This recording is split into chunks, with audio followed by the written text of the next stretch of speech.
Shalom, selamat datang di City Blessing. Sesaat lagi kita akan beribadah online. Namun sebelumnya, mari perhatikan pengumuman seputar City Blessing sepekan ke depan. Minggu depan kita masih akan beribadah online di channel yang sama. Jemaat sekalian, mari mengambil waktu sejenak untuk memberikan persembahan di rumah Tuhan. Persembahan dapat ditransfer ke rekening bank gereja dan informasi nomor rekening ada di WhatsApp gereja. Pastor Yosi mengajak setiap jemaat untuk dapat berdoa bersama lewat aplikasi Zoom atau doa bersama secara pertemuan online. Sebelum beribadah, mari kita memperhatikan dua hal berikut. Yang pertama, marilah beribadah dengan fokus dengan tidak melakukan kegiatan lain karena Allah hadir di tengah-tengah kita. Mari kita menyembah dalam roh dan kebenaran. Yang kedua, ajaklah keluarga Anda di rumah atau bagikan link ibadah online ini agar keluarga Anda dimanapun berada dapat bersama-sama beribadah online. Terima kasih, selamat hari Minggu, Tuhan Yesus memberkati. Shalom jemaat yang terkasih, ketemu lagi kita di ibadah secara online pagi hari ini. Saya mengajak setiap kita pagi hari ini untuk ketika kita memuji Tuhan, kita menari buat Tuhan, kita bertepuk tangan, kita gerak ya. Jadi walaupun online tapi kita mau bangkit berdiri dari kursi kita mau menari buat Tuhan. Dan ketika saat kita masuk dalam penyembahan, kita mau angkat tangan kita menyembah Tuhan. Benar-benar memberikan yang terbaik dari diri kita, mempersembahkan korban bakaran yang terbaik untuk Tuhan. Karena bukan karena online-nya, tapi karena Allah hadir di tengah-tengah kita mau memberikan yang terbaik. Mari kita buka ibadah ini dengan doa. Segala pujian syukur kami naikkan kepadamu Bapa yang baik, yang setia, yang dahsyat dan ajaib. Engkau yang merancangkan segala sesuatunya baik Tuhan terjadi dalam hidup kami. Bahwa kami semakin dekat dengan Engkau Tuhan, terbungkus oleh kasih-Mu Tuhan. Pagi hari ini kami memberikan yang terbaik, menyembah, memuji, dan memberikan hati kami, hidup kami menjadi pelaku-pelaku firman-Mu Tuhan. Berbicaralah atas kami Tuhan, urapi ibadah ini dimanapun jemaat-Mu sedang berada. Ketika mereka beribadah bersama dengan kami secara online, ada kuasa pengurapan Tuhan di dalam lewat ibadah ini. Terima kasih Tuhan, kami siap untuk memberikan yang terbaik bersama-sama menyembah Engkau. Di dalam nama Tuhan Yesus kami berdoa. Amin.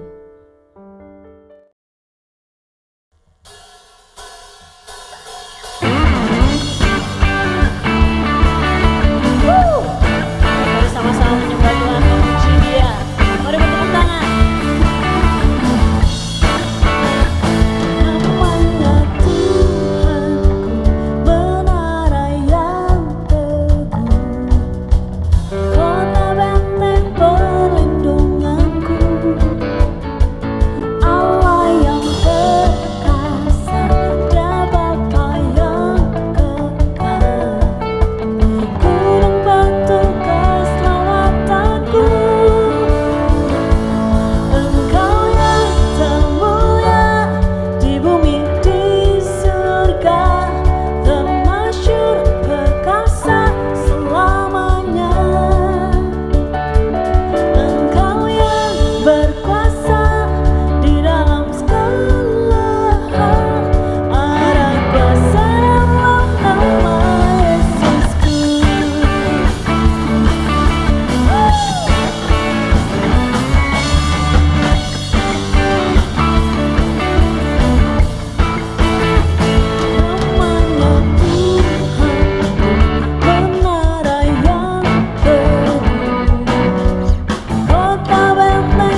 mengalir pulihkanku, kuasa-Mu bebaskan hidupku.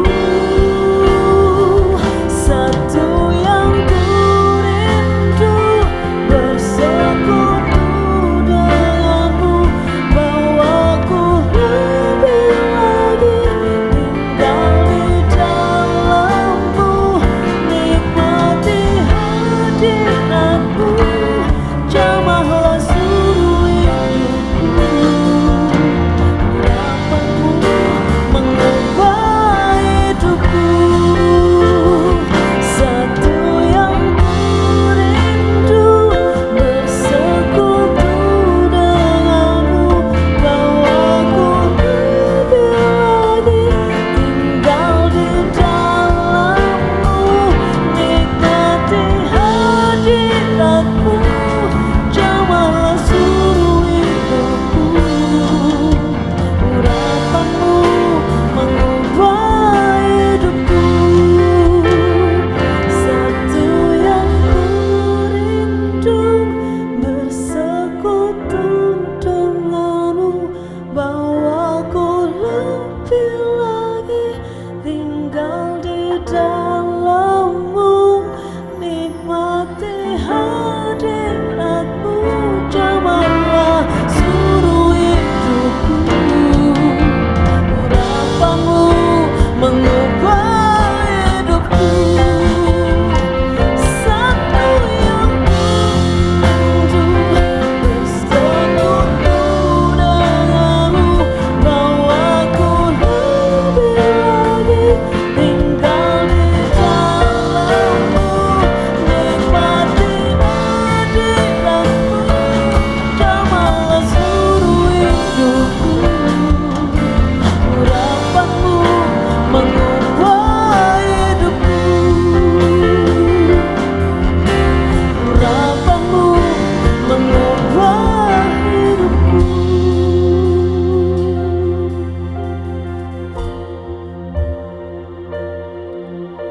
Urapanmu mengalirlah, urapanmu buat jiwaku, urapanmu kuatkan rohku, urapanmu yang ku perlu, urapanmu mengalirlah, urapanmu buat jiwaku, urapanmu kuatkan rohku, urapanmu yang ku perlu, urapanmu mengalirlah, urapanmu buat jiwaku, urapanmu kuatkan rohku, urapanmu yang ku perlu, urapanmu yang ku perlu, urapanmu buat jiwaku.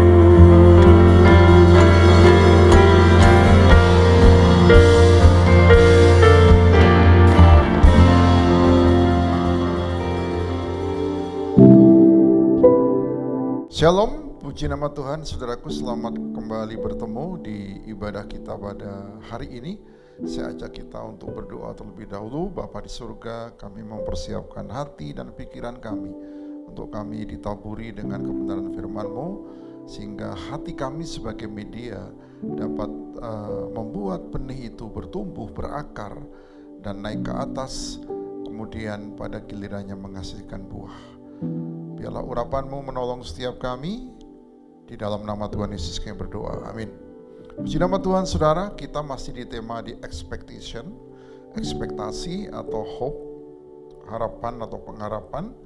Subtema kita Shalom, kita masih juga di subtema Shalom. Dan Shalom mengandung makna wholeness, keutuhan, dan juga mengandung makna pemulihan, ya. Dan hari ini temanya atau tema khotbah khususnya untuk hari ini, kita atau saya ingin membagikan kepada setiap saudara tentang Yusuf.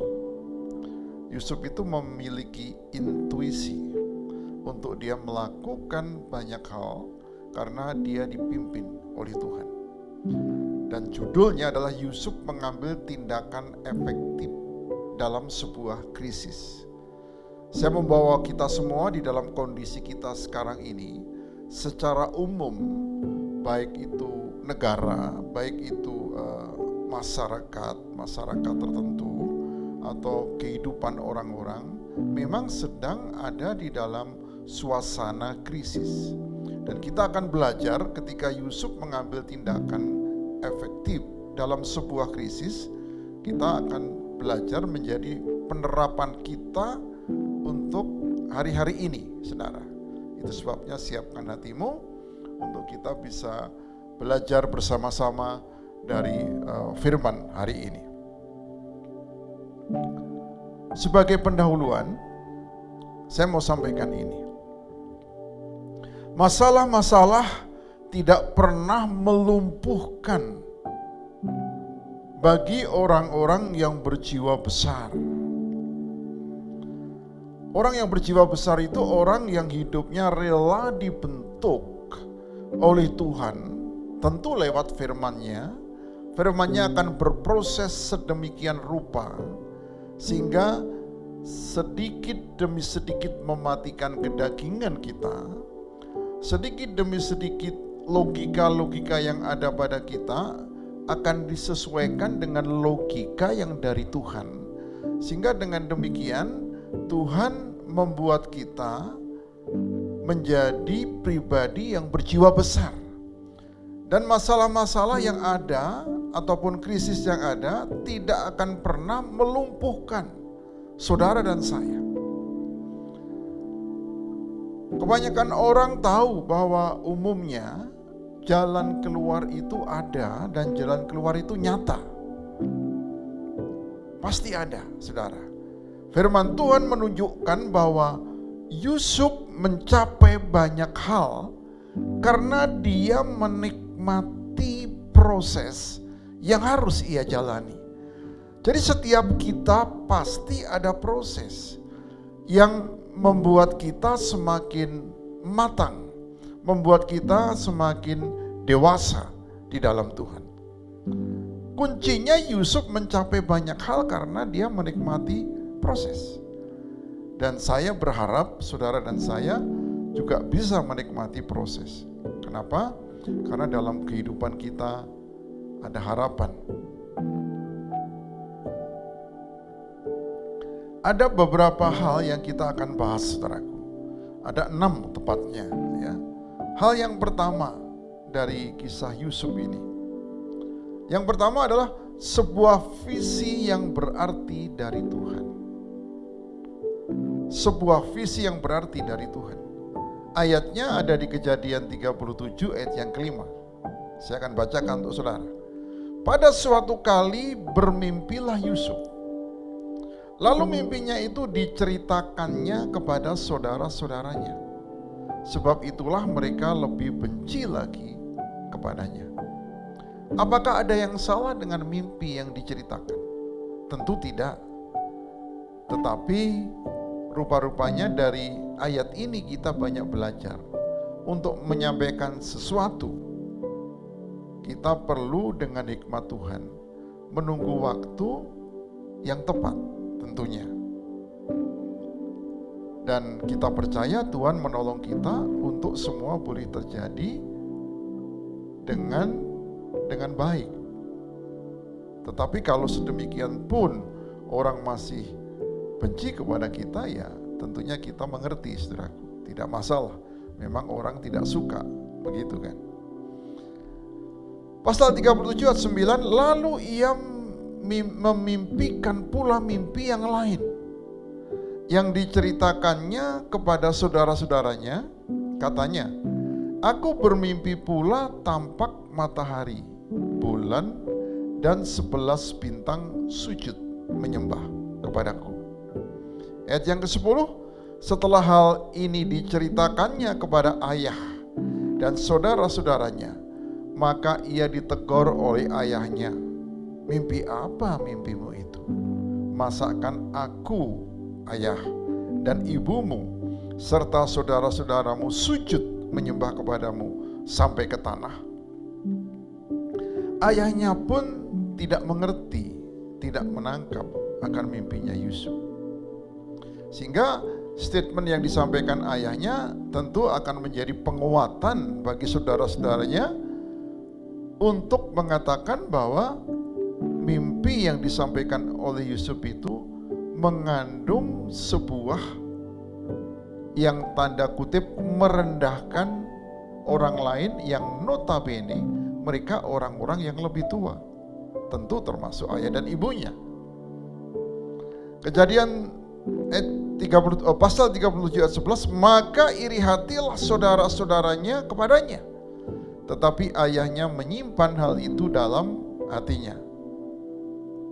Jadi Yakub dalam hal ini dia memahami akan kondisi ini dan dia simpan di dalam hatinya. Pasti ada sesuatu yang memang Tuhan sudah nyatakan lewat Yusuf anaknya.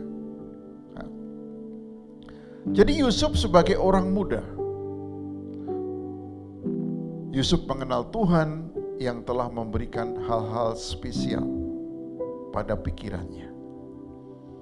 Jadi sebagai orang muda, saya mau katakan hari-hari ini saudara, kalau saudara-saudara orang muda, dan kita di sinode kita sudah mempersiapkan untuk regenerasi supaya orang-orang muda dipersiapkan untuk menerima tongkat estafet sehingga jalannya gereja ini boleh tetap berjalan seperti seharusnya. Dan ini merupakan bagian tanggung jawab dari pemimpin-pemimpin sekarang yang ada. Dan kita melihat di sini sebagai orang muda Yusuf mengenal Tuhan yang telah memberikan hal-hal yang spesial dalam pikirannya. Apa itu? Visi itu, mimpi-mimpi itu. Itu sebabnya tadi di poin yang pertama kan kita bicara sebuah visi yang berarti dari Tuhan, sebuah visi yang signifikan dari Tuhan. Itu bagian yang pertama. Bagian yang kedua, sebuah hubungan yang vital dengan Tuhan. Hubungan yang vital berarti hubungan yang tidak boleh tidak untuk tidak dilakukan. Jadi mesti dilakukan. Kejadian 39 ayat yang kedua, tetapi Tuhan menyertai Yusuf sehingga ia menjadi seorang yang selalu berhasil dalam pekerjaannya.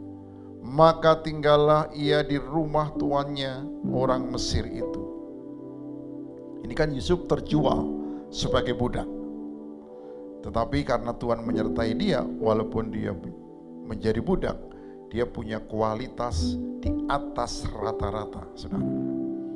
Kejadian 39 ayat 21, tetapi Tuhan menyertai Yusuf dan melimpahkan kasih setianya kepadanya dan membuat Yusuf kesayangan bagi kepala penjara itu. Jadi di dalam kisahnya suatu saat saudara, dia difitnah. Dia menghadapi ujian yang sebenarnya ujian itu harusnya dia tidak masuk dalam penjara, tapi karena dia difitnah. Orang kalau sudah nafsu begitu ya, dalam tanda petik, apapun akan diusahakan untuk diwujudkan dengan segala cara. Kalau tidak terwujud, maka dia akan mencoba mencelakakan orang itu. Ya, maka Yusuf mengalami itu. Dia dimasukkan di dalam penjara-penjara untuk para pemimpin, saudara. Kejadian 39 ayat 23, dan kepala penjara tidak mencampuri segala yang dipercayakannya kepada Yusuf. Jadi di penjara pun dia dipercaya oleh kepala penjara. Ada banyak urusan untuk mengurus orang-orang yang di penjara itu, semuanya diserahkan kepada Yusuf. Dan di sini dikatakan kepala penjara tidak mencampuri segala yang dipercayakan kepada Yusuf. Artinya semua tugas-tugas diselesaikan dengan beres. Misalnya kalau tugasnya harus memberi makan jam berapa, menunya apa, dengan kira-kira budget berapa, semua dapat dilakukan dengan baik, diadministrasi dengan baik, dapat dipertanggungjawabkan, sehingga orang itu bisa melihat ini orang bisa dipercaya. Karena Tuhan menyertai dia dan apa yang dikerjakannya dibuat Tuhan berhasil. Segala apa yang dikerjakan akan berhasil kalau Tuhan menyertai Yusuf. Segala apa yang saudara dan saya kerjakan akan berhasil kalau Tuhan menyertai kita, menyertai saudara dan menyertai saya. Puji Tuhan. Ini luar biasa. Jadi poin yang kedua ini berbicara tentang sebuah hubungan yang vital dengan Tuhan, yang harus kita lakukan senantiasa. Kita membangun relasi dengan Tuhan sedemikian rupa sehingga Tuhan itu selalu rindu berada bersama dengan kita dimanapun kita berada. Dan kalau Tuhan di pihak kita, saudara, ayat firman Tuhan mengatakan, siapa yang akan melawan kita? Artinya Tuhan sendiri bekerja begitu nyata, walaupun waktunya tentu tidak sesuai dengan pemikiran kita, tetapi Tuhan itu Tuhan yang berkomitmen, Tuhan yang berjanji, dan Tuhan yang menggenapinya. Lalu apa poinnya dari bagian yang kedua ini? Firman Tuhan mengatakan bahwa Tuhan bersama Yusuf. Itu yang kita lihat di bagian yang kedua tadi, yang berbicara tentang hubungan yang vital dengan Tuhan. Akibatnya bahwa Tuhan bersama dengan Yusuf. Coba saudaraku di rumah, kalau engkau ada temanmu yang sedang mengikuti ibadah ini, katakan bahwa Tuhan bersama dengan, sebut nama dari orang yang ada di dekatmu. Dan ini merupakan profetik bagi setiap kita bahwa biarlah Tuhan memang bersama dengan saudara dan saya.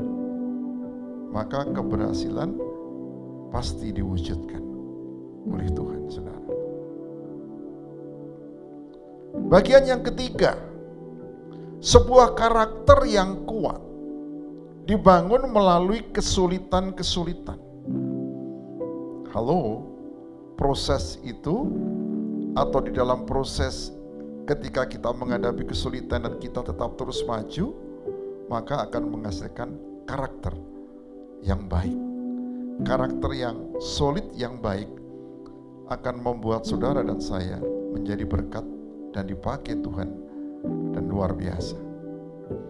Ayatnya dalam Kejadian 39 ayat yang ke-7. Selang beberapa waktu istri tuannya memandang Yusuf dengan birahi. Jadi pada waktu Yusuf di rumah Potifar, ini istrinya Potifar, saudara. Potifar itu kepala pengawal kerajaan, raja lah, yaitu Fir'aun. Jadi ini orang penting. Dan semua tugas diserahkan kepada Yusuf. Dan hasilnya memang baik. Hasilnya baik. Dan rumah itu diberkati ketika ada Yusuf sejak saat itu. Bukankah ini luar biasa? Kenapa? Karena ada Tuhan di situ. Begitu Yusuf dimanapun berada, Tuhan ada di situ. Dan apa yang dikerjakan Yusuf menjadi berhasil.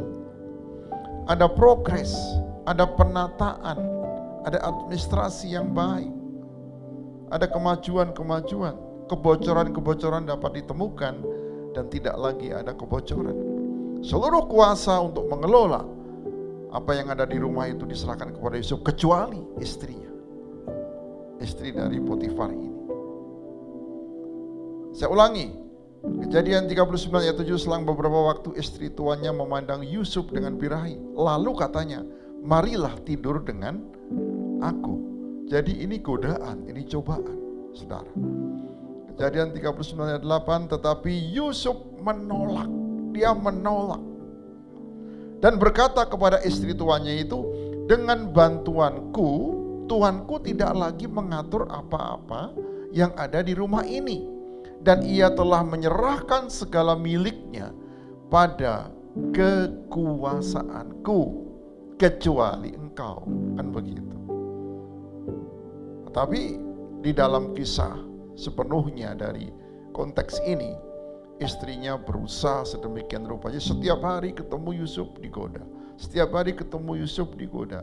Setiap hari ketemu Yusuf digoda. Sampai suatu saat ditarik bajunya dan bajunya tertinggal.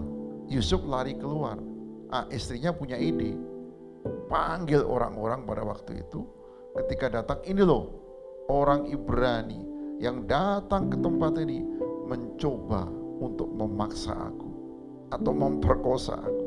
Jadi dia difitnah. Begitu suaminya datang, Potifar datang, cerita yang sama diceritakan. Potifar marah, langsung ditangkap Yusuf, masukkan dalam penjara. Itu yang terjadi. Jadi dia kena fitnah. Apakah dengan begini dia mengalami penurunan dalam kehidupannya? Sepertinya iya. Tetapi penurunan ini seperti kendaraan itu, saudaraku, begitu menurun itu ada tenaga untuk naik. Begitu menurun, udah ada jalan naik, itu ada tenaga untuk naik.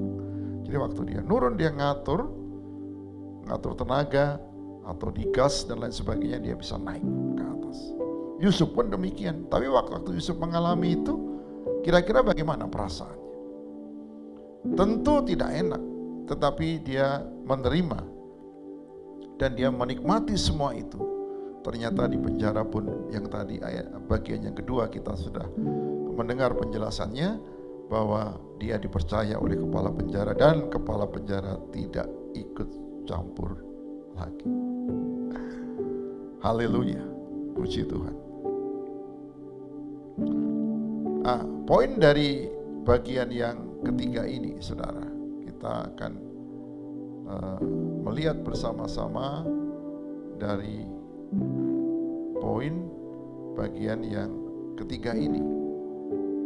Apa saja yang dinyatakan, kita akan melihat lagi lebih cermat kalau Yusuf tidak tergoyahkan dengan berbagai godaan, dan pada gilirannya proses itu berlangsung dan dia tidak berhenti sampai di situ, melanjutkan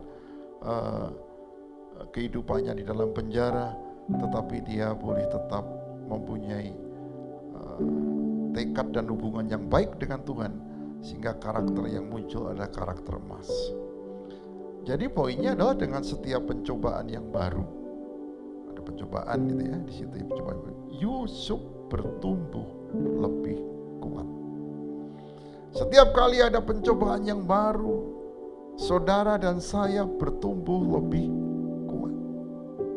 Setiap kali ada masalah yang baru, persoalan yang baru, ternyata kita bertumbuh menjadi lebih kuat.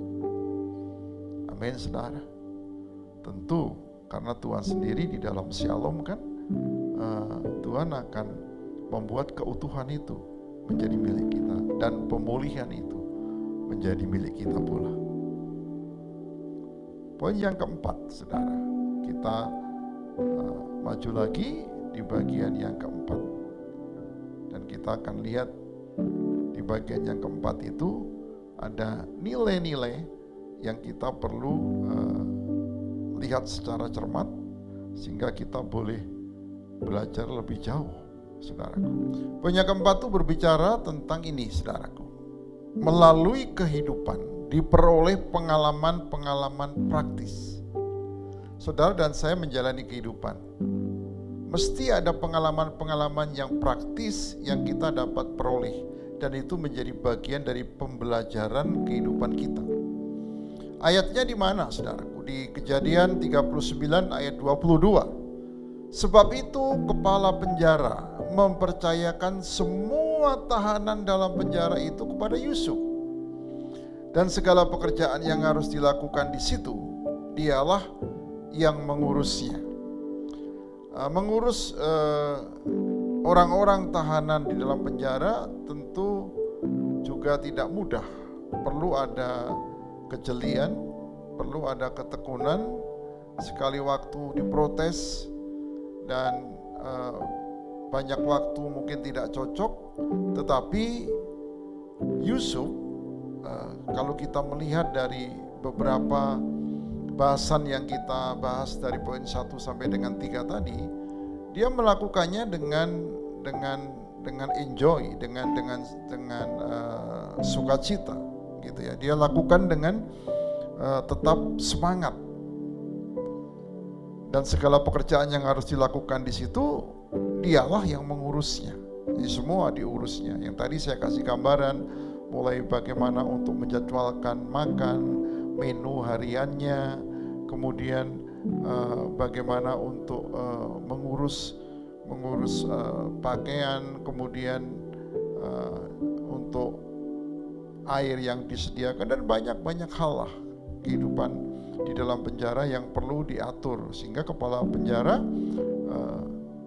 menyerahkan sepenuhnya kepada Yusuf. Artinya Yusuf ini memang orang yang berbeda, orang yang khusus begitu menurut pandangan kepala penjara, karena semua tanggung jawab yang diserahkan itu dapat diselesaikan dengan baik. Jadi di poin yang keempat itu ada poin yang kita bisa lihat, ini poinnya saudaraku. Yusuf tumbuh dalam kemampuan dan pengalaman ketika dia menerima tanggung jawab atas penjara. Yusuf tumbuh dalam kemampuan dan pengalaman ketika dia menerima tanggung jawab atas penjara. Tentu pengalaman di rumah Potifar bisa dijadikan pengalaman untuk bisa dilanjutkan mengurus, mengelola di penjara itu. Tetapi tentu berbeda variabel atau berbeda hal-hal yang perlu diselesaikan dan dihandle atau ditangani, saudaraku. Tapi Yusuf tumbuh dalam kemampuan dan pengalaman ketika dia menerima tanggung jawab atas penjara. Saudara dan saya juga tumbuh di dalam kemampuan dan pengalaman ketika kita menerima tanggung jawab yang baru. Puji Tuhan. Kita lanjutkan untuk bagian yang kelima, saudaraku. Bagian yang kelima ini karunia khusus dari Tuhan. Jadi Yusuf mendapatkan karunia khusus dari Tuhan.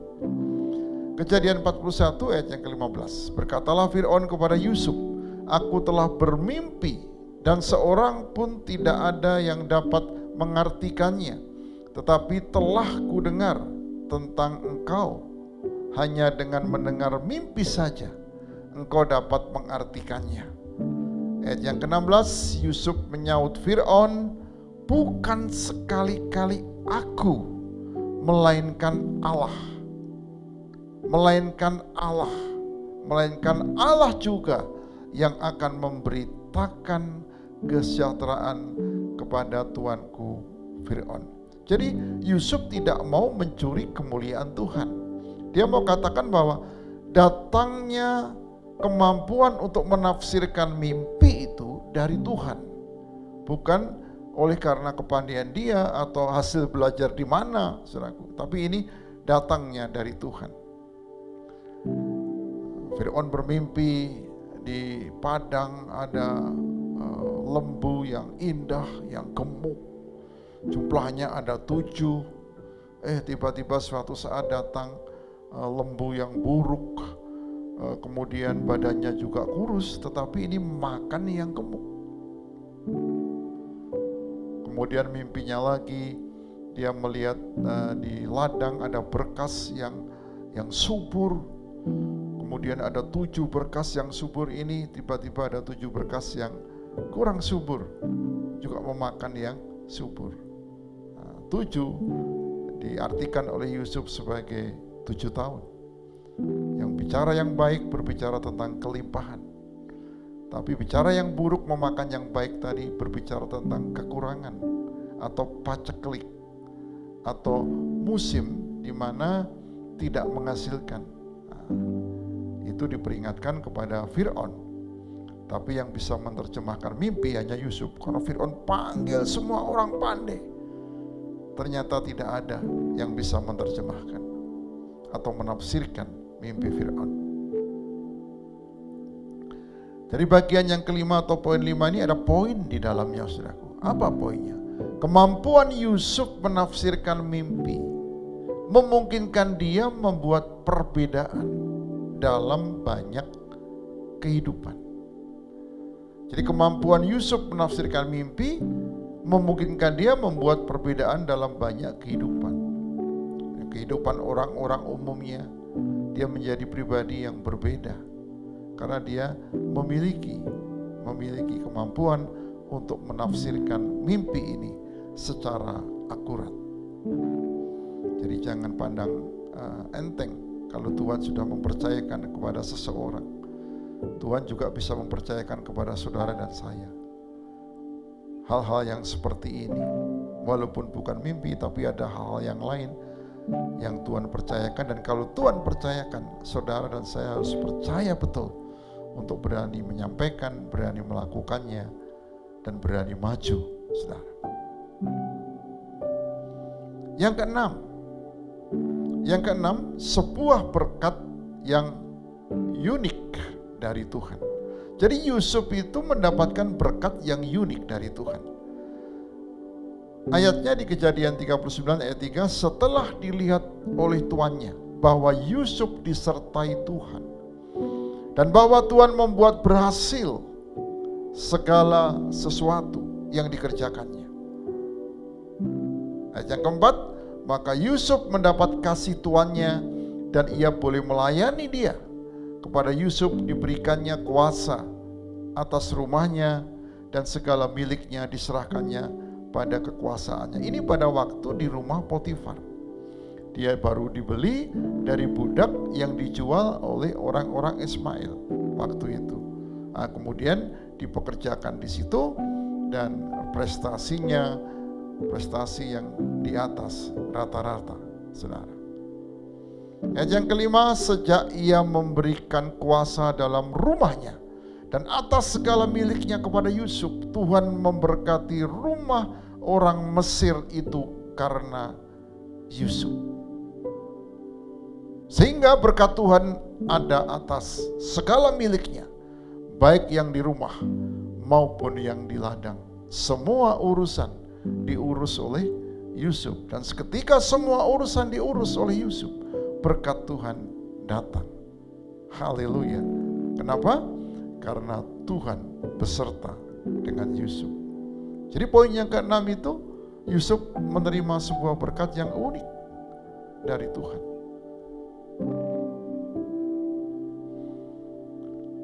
Apa poinnya dari bagian yang keenam ini, saudaraku?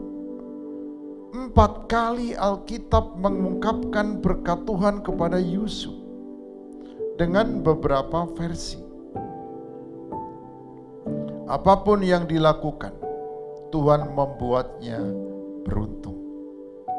Apapun yang dilakukan, Tuhan membuatnya makmur. Jadi 4 kali Alkitab mengungkapkan berkat Tuhan kepada Yusuf dengan beberapa versi. Ya.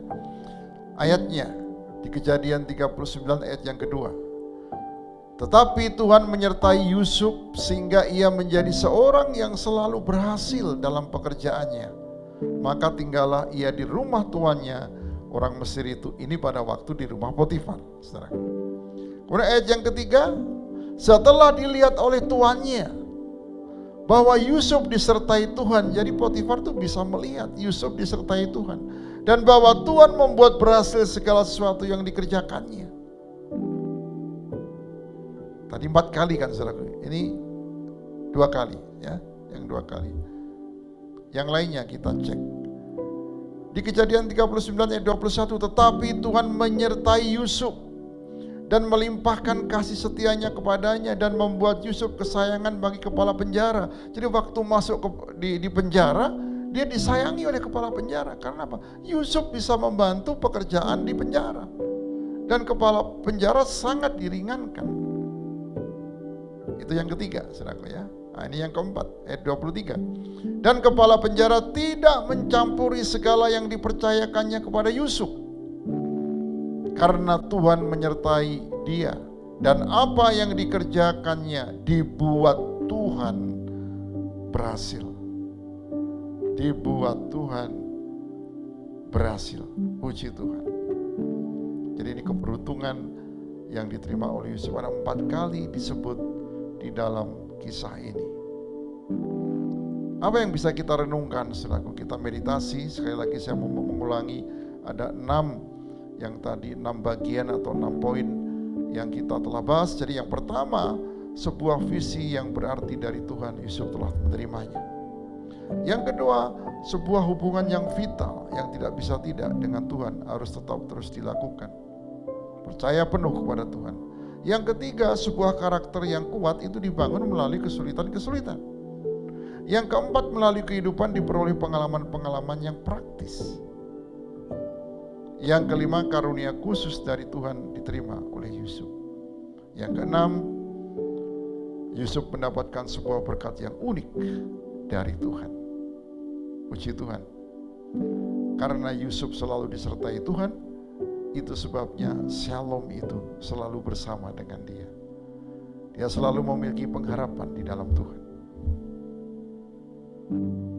Kesimpulan, saudaraku, keberhasilan seseorang dalam hidupnya tergantung dari penyertaan Tuhan dalam dirinya. Keberhasilan seseorang dalam hidupnya tergantung dari penyertaan Tuhan dalam dirinya. Yusuf disertai Tuhan. Bagaimana dengan saudara dan saya? Kalau kita mau berhasil, biarlah kita undang Tuhan untuk terlibat penuh di dalam kehidupan kita, sehingga penyertaan Tuhan bersama dengan kita itu akan mendatangkan keberhasilan. Kita selalu punya harapan di tengah-tengah krisis yang seperti ini.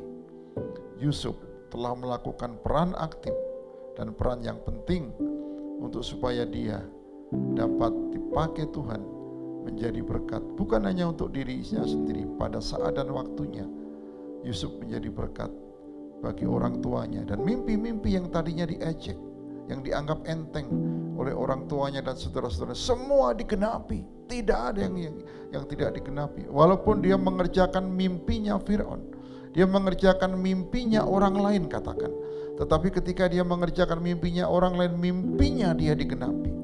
Jadi kalau saudara mengerjakan sesuatu pekerjaan orang lain, jangan mengeluh, saudara. Kerjakan saja, dan apapun yang menjadi kerinduanmu Tuhan bisa wujudkan lewatnya. Tuhan itu Tuhan yang adil. Tuhan itu Tuhan yang menepati janji.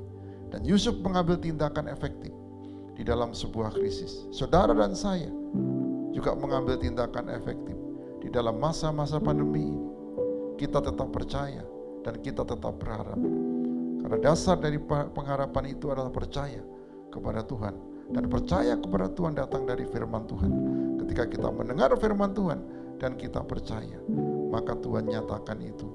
Pengharapan kita ada, hidup kita menjadi bergairah, menjadi semangat, kita lalui terus, dan apapun yang terjadi, Tuhan tidak pernah meninggalkan saudara dan saya.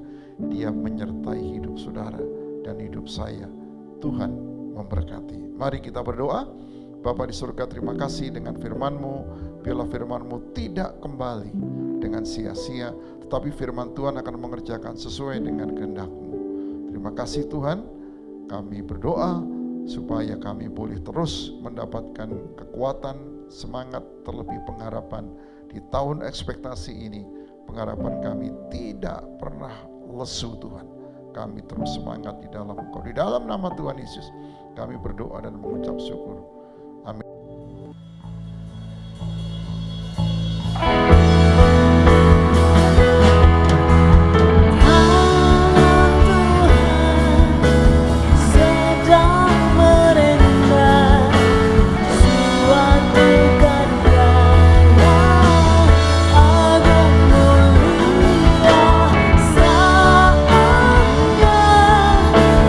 Tiba nanti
Saudaraku, mari kita siapkan untuk menerima berkat Tuhan. Buka hatimu dan angkat tanganmu, saudaraku. Bapa menghadapkan wajahnya kepada saudara dan memberikan damai sejahtera. Diberkati ketika engkau masuk, diberkati ketika engkau keluar. Diberkati apa yang kau usahakan, diberkati pekerjaanmu, diberkati studimu, diberkati rumah tanggamu, diberkati buah kandungan. Tuhan yang membawa kita semua dengan tangan kanannya yang membawa kemenangan bersama dengan kita. Tuhan selalu menyertai setiap kita. Saudaraku yang kasih, terimalah berkat anugerah Bapa bersama dengan Yesus Tuhan dan Juru Selamat kita dan dalam persekutuan dengan Roh Kudus dari sekarang sampai selama-lamanya. Di dalam nama Tuhan Yesus kami berdoa dan mengucap syukur, haleluya. Yang diberkati katakan amin. Tuhan Yesus memberkati, sampai jumpa minggu depan.